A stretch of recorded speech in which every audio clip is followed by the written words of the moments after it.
Okay, this problem is like number 19 and 21. We are going to divide r squared plus 10 by r plus 5. Now, what we're going to put in here, looking at that, it is in standard form because the biggest exponent is first, but we're missing a term. So I'm going to put r squared over here. Now, for r, we have no r. I'm just going to put plus 0r over here and then finish it off with plus 10 on this side. Then I'll put r plus 5 over there. Okay, so for 19 and 21, if you have a problem that is missing one of the terms, it's really important that you put a placeholder.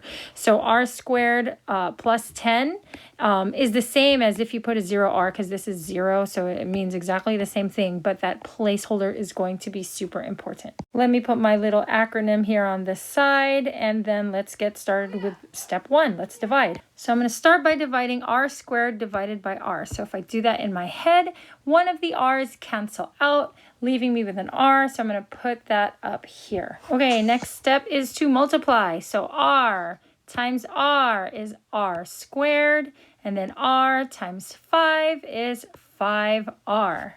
Okay, after I multiply, I subtract. So I'm going to subtract this whole quantity. So I'm going to put it in parentheses and put the minus sign right there, which means that I have to distribute the negative to the r squared and to the 5r. So these signs are going to change. So now I have negative r squared minus 5r, and let's see what we get. Okay, these r's will cancel out, leaving me with a negative 5r over here. So now that I'm done subtracting, it's time to bring down. So I'm going to bring down that 10, and so it will be a positive 10 down there. Okay, so now I'm going to go back to the first step, which is to divide. So now I'm going to divide negative 5r by r. Let me do that in my head real quick. So negative 5r divided by r, the r's will cancel out, leaving me with negative 5, and I'm going to put the negative 5 up here. Okay, so now it's time to multiply. So negative 5 times r is going to be negative 5r. Negative 5 times positive 5 is going to be negative 25 over here.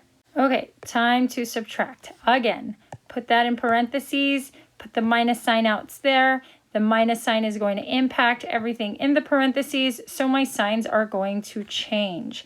That is going to become a positive 5r and a positive 25. Okay, now when we subtract, the negative 5r and positive 5r cancel out, and this becomes a positive 35 when we put that together.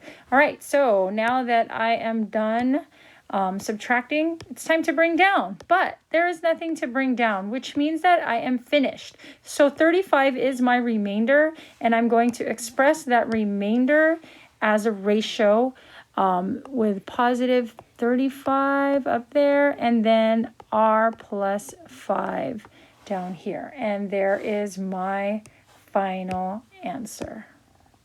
All right, biggest takeaway on this, do not forget, if you are missing a term here, make sure you put a placeholder for it, like a 0r. All right, without the placeholder, it will be difficult because then you'll be subtracting 5r from 10, and they're not like terms. So that would have messed you up if you did not put the placeholder there. So for the problems 19 and 21, don't forget that piece of information.